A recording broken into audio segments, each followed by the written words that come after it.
जय हिंद दोस्तों and good morning to all of you. दोस्तों आज का इस वीडियो जो है ना वो क्लास 12 फिजिक्स का एक चैप्टर है प्रकाशिकी। फिजिक्स का एक चैप्टर जो है SICS यानी फिजिक्स का एक चैप्टर जो है प्रकाशिकी यानी ऑप्टिक्स। आज मैं ऑप्टिक्स के बारे में पढ़ने वाला हूँ, प्रकाशिकी के बारे में पढ़ने वाला हूँ। तो जरा सा नाम से ही पता चल रहा है प्रकाशिकी कहने का मतलब प्रकाश के खानदान। यानी मैं इस चैप्टर में क्या पढ़ूंगा, प्रकाश और उससे संबंधित घटनाओं का अध्ययन करते हैं।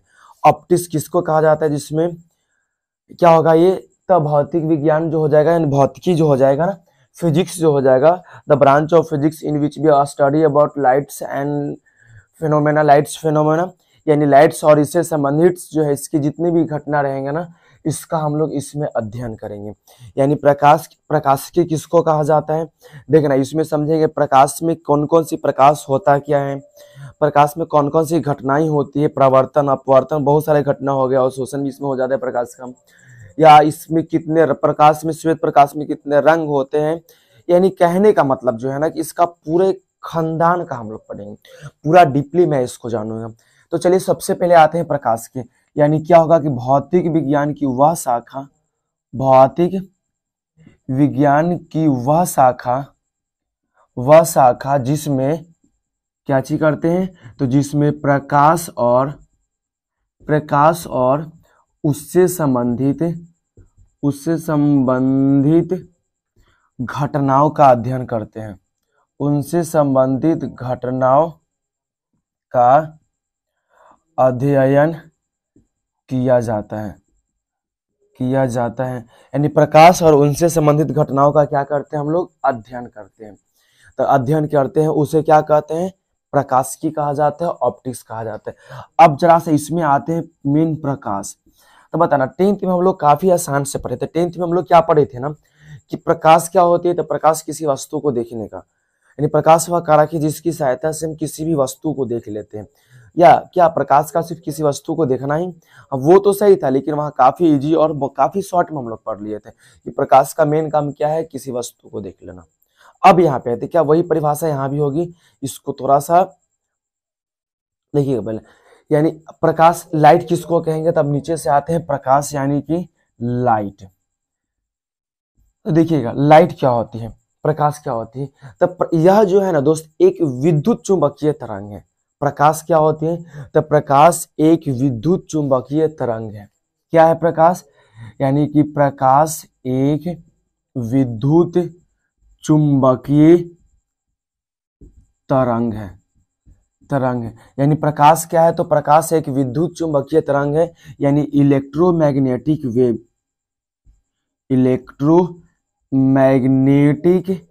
वेव। यानी प्रकाश क्या है, तो प्रकाश जो है कि इलेक्ट्रोमैग्नेटिक वेव है। अब आते हैं इलेक्ट्रोमैग्नेटिक वेव यानी कि EMW, कहां से BMW हो जाता। तो क्या है EMW, यानी प्रकाश एक EMW है, इलेक्ट्रोमैग्नेटिक वेव है। Light is the electromagnetic wave. देखना इसे हम लोग जो है ना दृश्य तरंग भी कहा जाता है। प्रकाश को हम लोग क्या कहते हैं, इसे दृश्य तरंग भी कहा जाता है, दृश्य तरंग। अब आते हैं दृश्य तरंग, इसमें जो श्वेत प्रकाश होते हैं ना दोस्त, वो श्वेत प्रकाश में कुल कितने रंग होते हैं, तो श्वेत प्रकाश में जो होता है ना वो टोटल 7 रंग होते हैं। अब 7 रंग क्या है, विबज्योर या बेहजानी हपीनाला, अंग्रेजी में नाम बोलना है तो विबज्योर सबका कैपिटल फर्स्ट लेटर के अकॉर्डिंग हो जाएगा, या हम लोग बोल सकते हैं बेहजानी हपीनाला। बेहजानी हपीनाला का मतलब क्या होगा, देखिएगा वैजानी हपीनाला, इसका मतलब वै से क्या हो जाएगा, बैगनी हो जाएगा, बैगनी हो गया। उसी तरह जा से क्या हो जाएगा, जामुनी हो जाएगा। हिंदी गलतियों का आप लोग सुधार लीजिएगा। नी से क्या हो जाएगा दोस्त, नीला हो जाएगा। ह से क्या होगा, ह से हरा हो गया। फिर पी से क्या हो गया, तो पीला हो गया। ना से क्या होगा, नारंगी हो गया। और ला से कुछ हो गया तो लाल हो गया। अब आते हैं यानी दृश्य तरंग इसे कहा जाता है। इसमें श्वेत प्रकाश में टोटल 7 रंग होते हैं। क्या क्या होते हैं, बैगनी, जामुनी, नीला, हरा, पीला, नारंगी, लाल, लाल। 1 2 3 4 5 6 7 सातों रंग हो गए ना। अब आते हैं जो प्रकाश तरंग है ना, इस तरंग का तरंग दैर्घ्य जो होता है ना 3500 एंगस्ट्रम से जो है, ध्यान दीजिएगा श्वेत प्रकाश का तरंग दैर्घ्य जो है ना ये 3500 अंगस्ट्रम, लगभग 3500 अंगस्ट्रम से 7500 अंगस्ट्रम के बीच में होता है। यानी जो बैगनी रंग है ना दोस्त, बैगनी रंग का तरंग दैर्घ्य कितना होता है? तो बैगनी रंग का तरंग दैर्घ्य जो होता है वो 3500 अंगस्ट्रम होता है। कितना होता है? 3500 अंगस्ट्रम। और लाल रंग का जो तरंग दैर्घ्य होता है ना दोस्त वो 7500 अंगस्ट्रम होता है। अब बताना बैगनी का तरंग दैर्घ्य कितना है? 3500 अंगस्ट्रम हो गया। लाल रंग का तरंग दैर्घ्य कितना हो गया? तो 7500 अंगस्ट्रम हो गया। अब जो ये होता है ना, ध्यान दीजिएगा, यानी कहने का मतलब हम डायरेक्ट क्या बोल सकते हैं कि जो मतलब क्या, जो प्रकाश हमारे जो होते हैं श्वेत प्रकाश, अब इसके जो है तरंग दैर्घ्य जो होता है ना 3500 अंगस्ट्रम से लगभग कितना हो जाता है? 7500 अंगस्ट्रम हो जाता है। और बाकी दोनों इस सब के बीच में इसके जो बीच के हो जाएगा वो इसके बीच का तरंग दैर्घ्य को रहेगा, तरंग दैर्घ्य यानी अंगस्ट्रम।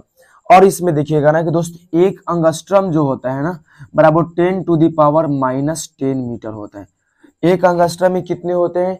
तो 10⁻10 मीटर होते हैं। यानी श्वेत प्रकाश में कुल कितने रंग होते हैं? 7 रंग होते हैं। सबसे अधिक तरंग दैर्घ्य किसका होता है? तो लाल रंग का होता है दोस्त। और सबसे कम तरंग दैर्घ्य होता है तो वो किसका होता है? तो वो बैगनी रंग का होता है। चलिए अब इसमें और आते हैं। अब देखना, अब आते हैं प्रकाश। अब प्रकाश जब श्वेत प्रकाश आते हैं यानी प्रकाश दोस्त जब चलेगी प्रकाश, अब इसे मिटा देते हैं, नोट कर लीजिएगा।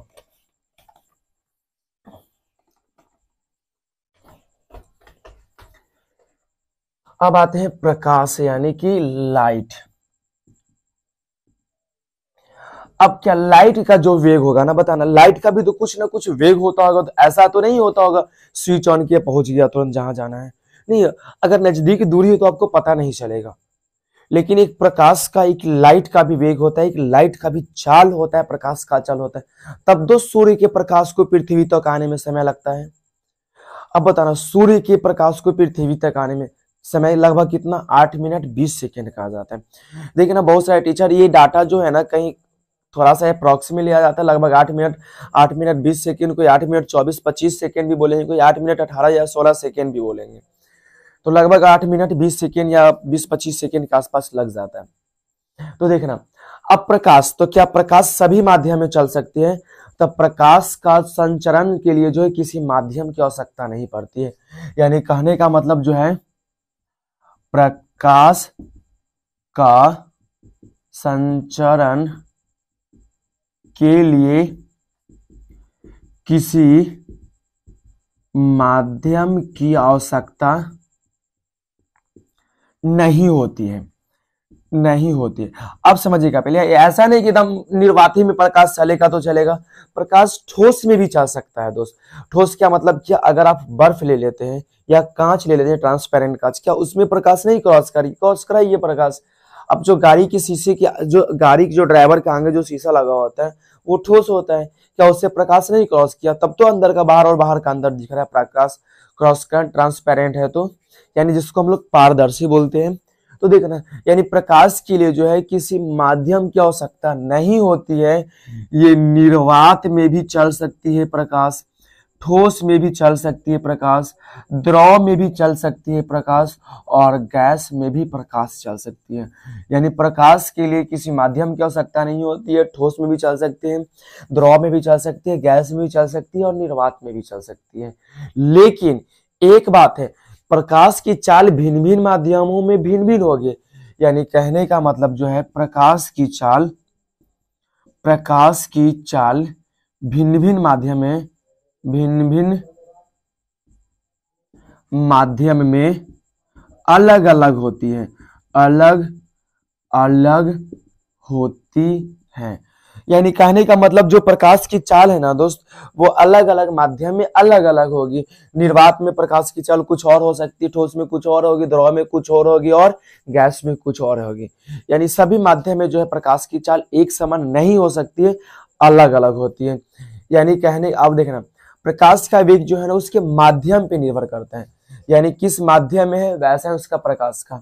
यानी एक और पॉइंट क्या होगा कि प्रकाश का जो वेग है ना उस माध्यम पे निर्भर कर, प्रकाश का वेग किसी माध्यम पर निर्भर करती है। यानी कोई ना कोई माध्यम रहे, माध्यम पे ही निर्भर करेगा। निर्वात में प्रकाश की चाल सबसे अधिक होगी, ठोस में कुछ कम रहेगा, द्रव भी अलग रहेगा, गैस में भी क्या रहेगा, अलग रहेगा। अब आते हैं क्या, अब देखना पहले इसमें क्या, सभी माध्यम में तो प्रकाश की चाल अलग होगी, अब ठोस में भी अलग अलग होगा। ठोस में भी बहुत सारा, ठोस में ट्रांसपेरेंट होता है जिससे प्रकाश क्रॉस करेगा, सब ठोस में भी एक नहीं हो सकता, उसमें भी प्रकाश की चाल जो होती है ना वो अलग अलग होती है। तो आते हैं सबसे अधिक प्रकाश की चाल कहाँ पे होगा, तो निर्वात में होगा। यानी निर्वात में प्रकाश की चाल कितनी होती है, तो निर्वात में जो प्रकाश की चाल है ना, प्रकाश की चाल 3 × 10⁸ मीटर पर सेकेंड होती है। निर्वात में प्रकाश की चाल कितनी होती है दोस्त, 3 × 10⁸ मीटर पर सेकेंड होती है।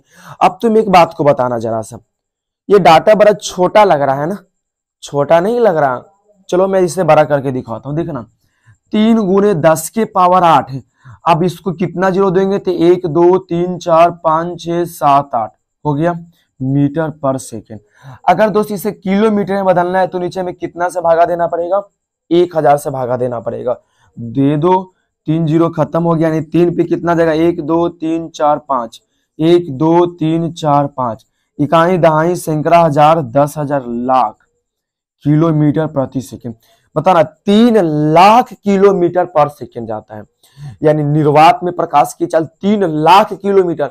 बताना 1 सेकंड मतलब 1 गिनो 1 सेकंड हो गया। एक बार आराम से पल्ला को झपका के उठा लो, जैसे कनखी मारा जाता है, बस एक बार कर लो ना तो वो 1 सेकंड हो गया। बताना 1 सेकंड में 3 लाख किलोमीटर ट्रेवल करता है प्रकाश। 3 लाख किलोमीटर कोई छोटी मोटी डाटा नहीं होता है, बहुत बड़ी डाटा है ये। यानी प्रकाश की चाल कितना होता है, तो निर्वात में तो 3 × 10⁸ मीटर पर सेकेंड होता है, या 3 लाख किलोमीटर पर सेकेंड होता है। ये था हमारा प्रकाश।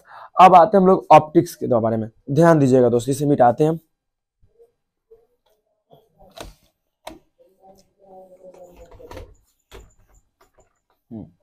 देखना प्रकाशिकी, अब दोस्त हमें प्रकाशिकी में 2 चीज यानी ऑप्टिक्स में हमें 2 चीज के बारे में पढ़ना है। वो सबसे पहला जो है ना हमारा किरण प्रकाशिकी और दूसरा जो है तरंग प्रकाशिकी है। पहला क्या है, किरण प्रकाशिकी, और जो दूसरा जो है ना वो तरंग प्रकाशिकी है। तरंग प्रकाशिकी देखना, अब हम सबसे पहले जो पढ़ेंगे वो किसके बारे में पढ़ेंगे दोस्त, किरण प्रकाशिकी के बारे में। तो इसे मैं जो है ना नेक्स्ट वीडियो बनाऊंगा, और मैं आज इतना ही रखता हूँ। नेक्स्ट वीडियो में हम लोग इसको किरण प्रकाशिकी के बारे में जानेंगे, फिर उसके बाद हम लोग तरंग प्रकाशिकी के बारे में जानेंगे।